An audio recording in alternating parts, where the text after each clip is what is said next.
Saudara-saudara dikasihi oleh Kristus, kalau saat ini Indonesia bisa dikatakan sedang menghadapi persoalan dan juga menjadi berita internasional, yaitu peristiwa teror bom yang terjadi di Jakarta Pusat di Sarinah. Kita mau katakan di situ banyak orang yang merasa takut, dan di dalam kehidupan manusia yang serba takut ada orang-orang yang mengatakan dengan hashtagnya, yaitu kami tidak takut, yaitu mau memberikan semangat kepada orang Indonesia bahwa Indonesia tidak akan pernah dikalahkan oleh terorisme. Kenapa dikatakan seperti itu? Karena ada Tuhan yang pada waktunya Dia akan bertindak. Karena apa? Dalam perjalanan kehidupan kita bisa menghadapi banyaknya persoalan-persoalan. Apalagi kalau kita katakan saat ini kita sering menghadapi kehidupan di mana kejahatan seakan-akan sudah merajalela. Orang-orang yang sering disebut sebagai dia adalah penegak keadilan, penuntut keadilan, dia melakukan korupsi. Orang-orang yang sebenarnya dia harus memikirkan kehidupan rakyat, dia melakukan korupsi keuntungan pribadi tanpa diperhitungkan bagaimana kehidupan orang banyak.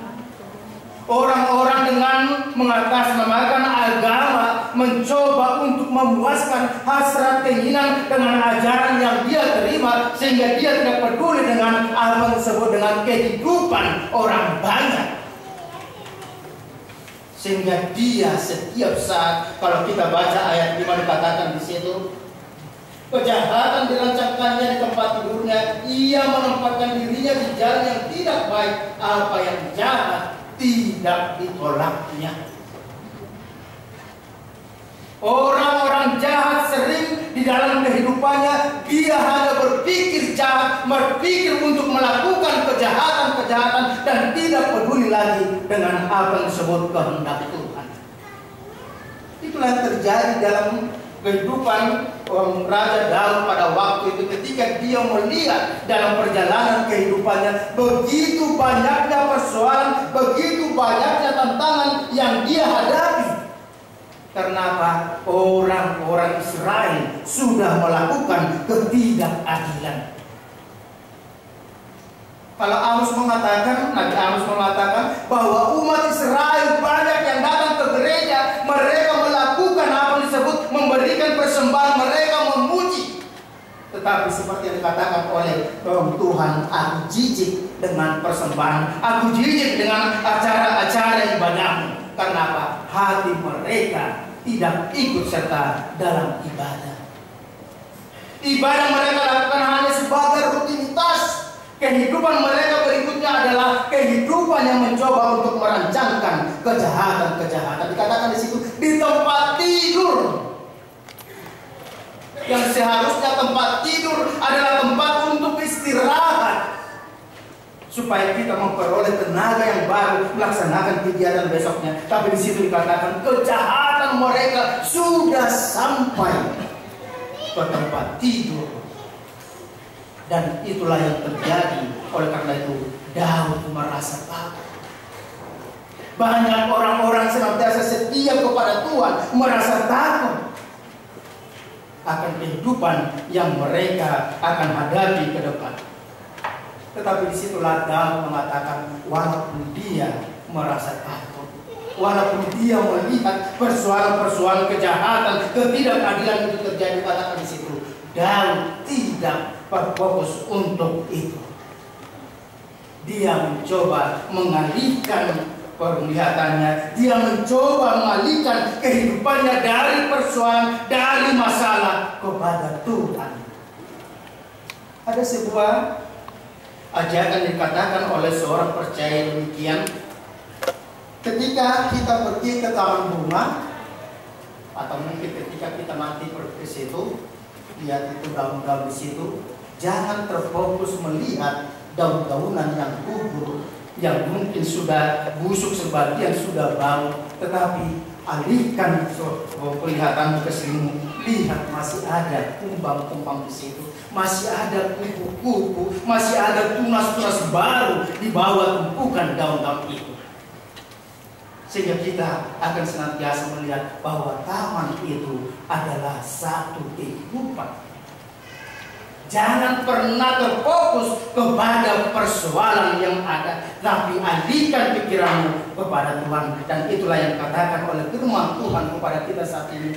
Daud mencoba mengalihkannya. Dia tidak terbelenggu dengan kejahatan situasi, tetapi dia mau memuji Tuhan. Dikatakan tadi saudara-saudara kasih Yesus, ya Tuhan, kasih-Mu sampai ke langit, setiamu sampai ke awan, keadilanmu adalah seperti gunung-gunung tanah. Bapak Ibu saudara-saudara dikasih Kristus, kalau kita sampai di tahun 2016, apakah itu hanya karena kebetulan? Ataukah kita bisa hidup sampai 2015? Apakah itu karena kita lebih pintar menjaga kesehatan kita daripada orang lain? Ataukah kita katakan bahwa itu adalah karena kita lebih kaya daripada orang lain? Kita harus katakan bahwa di dalam perjalanan kehidupan kita, Tuhan yang senantiasa mengasihi kita, Tuhan yang senantiasa memberikan nafas kehidupan kepada kita. Itu sebabnya dikatakan bukan karena kebaikanku, bukan karena kekuatanku, tetapi hanya karena kasih setia Tuhan semata-mata yang memperbolehkan kita hidup saat ini. Mungkin dalam perjalanan perputaran tahun 2015-2016 kita mempunyai satu komitmen. Ketika kita mencoba merenungkan 2015, kita mungkin mengatakan begitu besarnya kasih setia Tuhan, seperti dikatakan pemazmur, betapa berharganya kasih setiamu ya Allah. Dikatakan kepada kita, mari kita memuji Tuhan. Katakan dalam kehidupan kita, begitu berharganya kasih setia Tuhan. Dikatakan di situ, sampai ke langit, tidak terukur manusia, tidak bisa dicapai oleh manusia, tidak bisa dilampaui oleh manusia. Setia Tuhan juga sampai ke awan-awan. Dan keadilan Tuhan seperti gunung-gunung Allah. Di situ pemazmur mencoba untuk membedakan tentang siapa Allah itu. Dia mencoba untuk bersaksi tentang Allah, siapa itu Allah Israel, siapa itu Allah Yahweh yang kita sembah, yang kita ikuti dalam kehidupan kita. Dia adalah Allah yang maha kasih, dia adalah Allah yang setia, dia adalah Allah yang penuh keadilan. Dan juga dikatakan di situ, dia adalah Allah yang akan menghakimi semuanya. Hukummu bagaikan samudra raya yang hebat. Kalau dalam bahasa Batak itu dikatakan seorang air masumar seperti air bah, yaitu seperti air bah yang meluluhlantakkan semua manusia kecuali hanya Nuh dan anak-anaknya. Ada orang pada waktu itu yang mencoba untuk mengatakan, saya masih bisa naik memanjat pohon, saya masih bisa naik ke gunung, tetapi pada peristiwa air bah dikatakan semuanya luluhlantak, semuanya di bumi hanguskan oleh Tuhan ketika dia menghukum dengan penuh keadilan. Itulah yang dikatakan dalam ayat 8, betapa berharga anak-anak manusia berlindung dalam naungan sayapnya. Bapak Ibu saudara-saudara dikasih Kristus, ketika kami masih di kampung saya di Bali, di situ ada banyak anak ayam. Kebetulan saya dulu waktu itu masih memelihara ayam. Kita sudah sering melihat itu. Mungkin anak-anak muda mungkin ada yang tidak tahu ayam itu gimana waktu anak-anak waktu kecil. Soalnya yang tahunya ayam adalah ayam goreng, KFC dan sebagainya. Ayam yang sudah dimasak itu yang ditahu. Tetapi ada dikatakan di situ pada waktu itu anak-anak ayam yang kecil itu ketika induknya sedang itu mencoba untuk mencari makanan anak-anak itu, ayam itu akan berserak mencari juga mencoba memakan apa yang sudah dipatok ibu induknya. Ketika elang datang masih di alam tinggi, ketika elang itu lihat induk ayam, dia langsung kata induk ayamnya, maka anak-anak ayam langsung itu berlindung di bawah sayap induknya. Kalau dikatakan di situ bahwa anak ayam bisa aman dalam lindungan sayap induknya, dikatakan Tuhan juga seperti itu. Manusia berlindung dalam naungan sayap Tuhan dan tidak ada yang bisa merampas.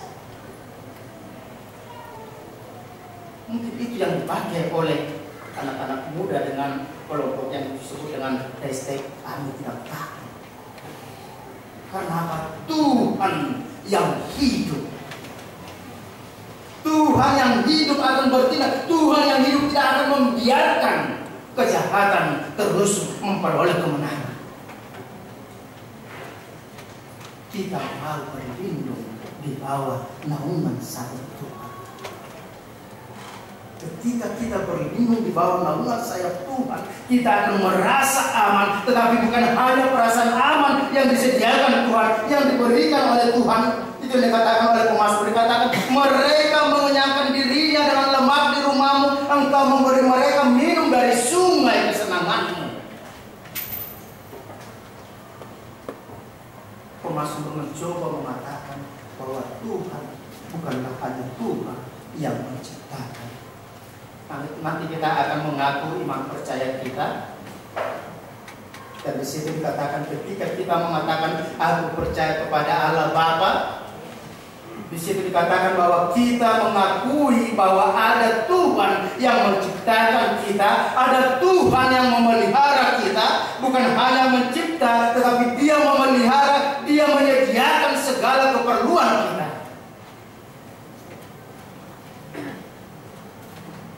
Ketika Tuhan menciptakan manusia, kita lihat di situ dalam proses penciptaan dalam kitab Kejadian dikatakan semuanya sudah disediakan Tuhan untuk kehidupan manusia.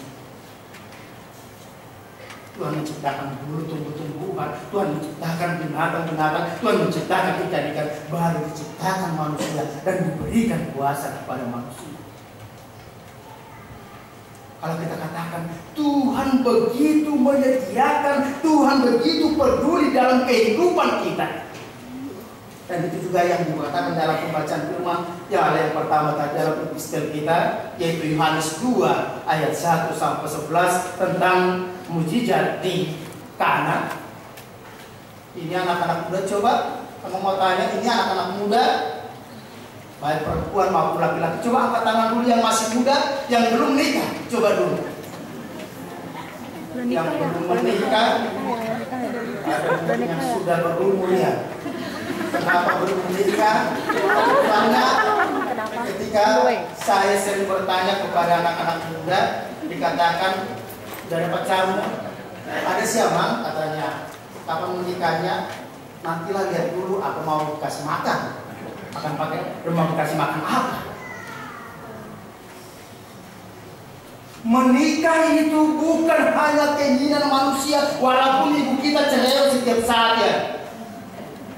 Nikahlah kau anakku, nikahlah kau beruku hasian, supaya saya jadi nini kau.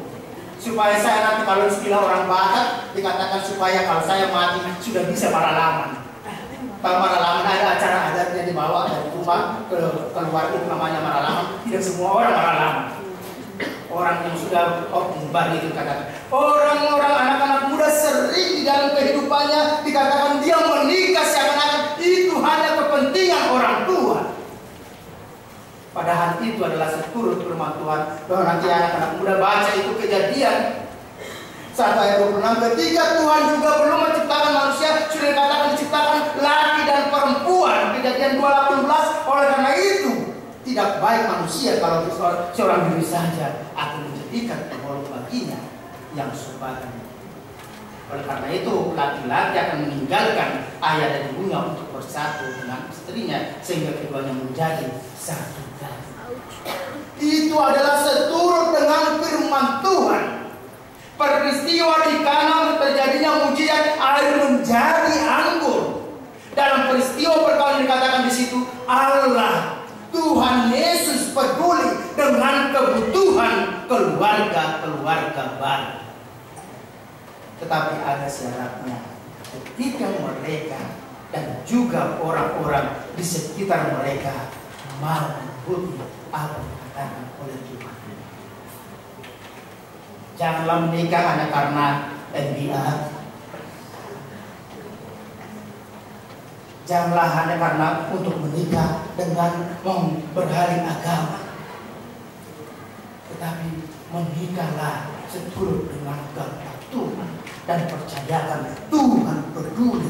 Tuhan tidak membiarkan orang-orang keluarga baru malu karena kekurangan akan menjadi kebutuhan hidup mereka.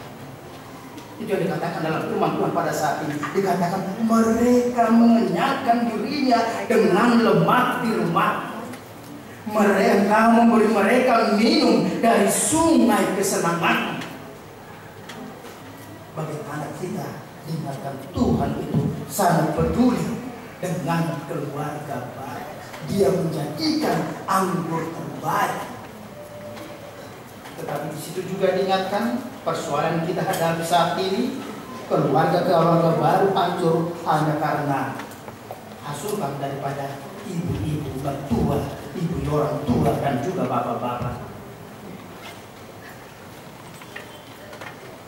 Kita harus ingat bahwa menikah itu adalah mengikuti perintah Tuhan. Tugas orang tua itu konsekuensi ketika kita mau menikahkan anak-anak kita, dikatakan kita mau berpisah. Bukan lagi orang tua yang harus mengatur anaknya, bukan lagi orang tua yang melihat bahwa menantunya saingan hidupnya untuk merasakan itu gaji anak-anaknya. Sering terjadi dalam kehidupan kita bahwa ketika itu terjadi kita mengandalkan pikiran kita mengandalkan kekuatan kita tidak peduli dengan Tuhan. Tetapi teman kita mengatakan Tuhanlah sumber terang dan kehidupan. Dikatakan di situ sebab padamu ada sumber hayat, dalam terangmu kamu melihat terang. Dikatakan di situ tadi Tuhan memberikan perlindungan, Tuhan memberikan keselamatan, Tuhan memberikan keadilan, Tuhan juga memberikan hukuman kepada kita. Dia menyediakan segala kebutuhan, baik makanan kita, minuman kita. Dan juga dikatakan Tuhan juga memberikan kepada kita, menyediakan apa yang disebut dengan kehidupan yang kekal. Saudara-saudara yang kasih Kristus, apa yang mau dikatakan dalam firman Tuhan kepada kita pada saat ini ketika dikatakan bahwa Tuhanlah sumber terang dan kehidupan. Ketika dikatakan bahwa Tuhan adalah sumber terang, kita sangat membutuhkan terang. Saat ini ketika sebenarnya lampu mati sebentar, mungkin kita pasti akan ribut. Mau nyanyi juga kita tidak tahu karena tidak ada lagi musik yang main. Mau lihat apapun multimedia juga kita tidak bisa karena banyak mungkin yang tidak memiliki acara. Ini bersyukur kalau ada acara di situ nyanyiannya. Kalau di gereja ke Bandung Barat karena sudah ada multimedia, tidak ada acara yang fotokopi seperti ini. Ketika multimedia rusak, semua orang jadi nyanyi juga orang, soalnya tidak tahu lagi, udah bawa Alkitab belajar. Yang dibawanya apa? Handphonenya. Saat ini kecanggihan teknologi menjadikan kita sering mendewakan itu. Saya tidak tahu bapak-bapak di sini, apakah handphonemu lebih penting daripada istrimu?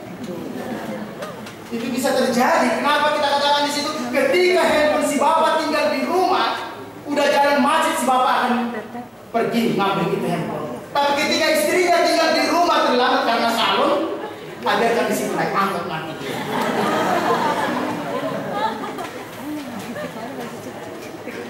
Anak-anak muda juga sering terjadi dalam kehidupan kita, diperbudak oleh yang disebut dengan apa yang dikatakan di situ, itu kecanggihan teknologi. Waktu kami menerima pembinaan dari Bapak Jansi Sinamo, itu motivator, dia buat di situ ada di selain dibuat itu perubahan zaman dulu dengan sekarang, yaitu dengan produk kompuan. Kita tahu produk kompuan ya roti. Kalau dulu itu Sumatera kalau Pambar kalau tidak ada perempuannya berarti itu paling miskin di dunia. Soalnya kalau ada perempuan di rumahnya sudah begitu berharga. Di situ dibuatnya gambar perempuan dulu, itu iklan-iklannya itu bahwa di situ ada bapak, ibu, anak laki-laki, anak perempuan. Semuanya duduk dalam satu meja, di satu meja menghadapi meja, yang mana di situ dikatakan setiap mereka memegang itu apa disebut dengan roti kongguan. Tetapi katanya sekarang produk kongguan itu dibuat dari Sinamo itu produknya sama, bapak, ibu, anak laki-laki, anak perempuan, semua duduk di meja. Ada roti di situ, kali roti di situ, tapi setiap anak memegang handphone masing-masing. Si bapak mengatakan sama istrinya, "Mak, dia SMS, tidak lagi ngomong." Si anak juga asik chattingan dengan temannya, si perempuan juga asik seperti itu, tidak lagi ngomongan. Karena apa? Semua mementingkan diri sendiri, seakan-akan handphone itu yang memberikan kehidupan kepadanya. Tanpa handphone seakan-akan hidup itu seakan-akan sudah mati. Firman Tuhan mengatakan, Tuhanlah sumber kehidupan. Kalau Tuhan sumber kehidupan, berarti kita harus datang kepadanya, meminta kepadanya. Dan itu juga diberikan oleh firman Tuhan. Kalau kita baca Matius 18 ayat 19 dikatakan di situ, apapun yang kamu minta dari Bapakku di surga dalam namaku, maka Bapakku di surga akan minta. Tetapi di depannya dikatakan, di mana ada dua orang sepakat di dunia ini. HKBP saat ini tahun 2016 dikatakan tahun keluarga. Suami istri dua orang sepakat cukup memenuhi syarat untuk meminta apapun kepada Tuhan. Dan Tuhan akan memberikan. Persoalannya, apakah suami istri masih mau berdoa bersama-sama? Apakah suami istri saat ini sudah mengandalkan pikiran masing-masing? Karena apa? Suami punya penghasilan, istri punya penghasilan dengan latar belakang berbeda, sehingga tidak mencapai apa yang disebut dengan kehidupan yang bahagia dalam kehidupan mereka. Tidak ada terang dalam kehidupan mereka karena dua-duanya mengandalkan pikiran masing-masing. Ada sebuah ilustrasi mau menutup kita supaya kita mengingatkan untuk senantiasa berkomunikasi bersama-sama kepada Tuhan dengan suami istri. Ada dikatakan seperti ini, sebuah keluarga yang baru, kebetulan mereka diberikan karunia pekerjaan masing-masing. Si bapak dia adalah desainer interior pertamanan. Si perempuan adalah ahli ekonomi, dia bagian keuangan. Ketika mereka sudah menikah, mereka bisa dari orang tuanya, mereka membeli satu rumah dengan ada halaman tanah kosong di sampingnya yang ditumbuhi ilalang. Mereka adalah manusia sibuk bekerja dengan baik. Suatu ketika mereka duduk bersama-sama di teras rumahnya, dilihat itu ilalang. Kemudian mereka berbicara, berkomunikasi, dan si bapak mengatakan, "Mak, lihat itu ilalang itu sangat sayang di situ. Kita suruh aja ya, itu tukang kebun untuk membereskan itu. Nanti kita akan tanam di situ tanaman." Kadang si ibu mengatakan, istri mengatakan, "Iya Pak, baguslah seperti itu, kita akan tanam nanti." Ketika itu mereka suruh, dan dibuat bedengan-bedengannya. Datang si bapak, ketika dia duduk, si istri pun datang di rumah, masih bekerja. Si bapak duduk, sudah bagus ini, sudah ada bedengannya, maka saya akan mencoba untuk menanam di situ, karena istri saya nanti akan senang ketika dia sudah lelah bekerja, maka dia duduk di sini, dilihatnya. Sebagai seorang ahli pertamanan, dia memikirkan untuk menanam bunga. Dia pergi, dibelinya bibit bunga, ditaburkannya di situ. Besok harinya si istri juga duduk-duduk, si suaminya tidak ada. Dia berbicara daripada segi ekonomi, nanti kalau saya tanam di sini sayur, maka uang suami saya tidak akan beli lagi sayur, sudah bisa disimpan uangnya. Si istri akhirnya pergi ke pasar, dia beli bibit sayuran, dia tebarkan di situ. Tunggu ketika si suami datang duduk di situ sendirian juga, ketika istrinya masih bekerja, dilihatnya ada tumbuh tanaman. Saya coba temu, dilihatnya, kok ini yang tumbuh. Akhirnya dia cabut, bersihkan. 3 hari lagi si istri duduk juga, dia lihat, saya coba dulu apa sudah tumbuh yang saya tanam. Si istri melihat, saya tanam saya kok bunga yang tumbuh. Akhirnya dia cabut. Dan lama-lama mereka tumbuh, suatu ketika mereka sama-sama dari pekerjaan, mereka duduk ke atas bapak. Mak, ini memang mungkin tanah ini memang tanam yang tidak bagus, makanya tidak ditanami yang punya rumah dulu. Iya mungkin ya Pak ya katanya. Tapi kenapa Bapak bilang seperti itu? Karena saya tanam sayuran tidak tumbuh-tumbuh. Saya tanam bunga tidak tumbuh-tumbuh. Saya tanam sayur tidak tumbuh-tumbuh juga. Masa kata si Bapak, waktu saya datang ke situ, saya lihat itu ada sayuran di situ, saya cabut yang saya tanam itu bunga. Kata si saya juga udah cabut itu bunga-bunga karena yang saya tanam sayur. Mereka mengandalkan pikiran mereka masing-masing sehingga mereka tidak memperoleh hasil. Begitu juga dalam kehidupan kita, kalau program gereja kita 2016 nanti kita katakan di ada dari warta itu pekan penatalangan. Kalau hanya pendeta, kalau hanya penatua yang melayani gereja ini, gereja tidak akan bisa baik. Tetapi ketika jemaat dan juga setiap pelayan, penatua, pendeta, dan juga yang seperti yang katakan itu pemain musik juga, itu bekerja sama, maka gereja kita akan semakin dikenal oleh orang lain. Karena saya baru datang pertama di sini, saya tanya tadi di ujung sana, Jalan Masuk Jalan Lombok, saya tanya di situ, Pak, di mana ada gereja di sini? Katanya di Jalan Lombok ada. Nggak tahu Pak, katanya. Baru tadi pas tanya, itu satpam ya, Pak, yo gereja, oh itu Pak yang mirip. Apa yang mau katakan, mungkin kita belum berpengaruh, kita masih kurang kepada masyarakat sekitar. Tapi itu akan terjadi ketika kita bertolong-tolongan. Kita jadikan Tuhanlah sumber terang, maka kita harus memancarkan terangnya. Tuhanlah sumber kehidupan, maka berkat-berkat yang kita perlu kita terima, kita pergunakan untuk kemuliaan Tuhan. Selamat melayani Tuhan dan selamat tahun baru 2020. Amin. Terima kasih Bapak.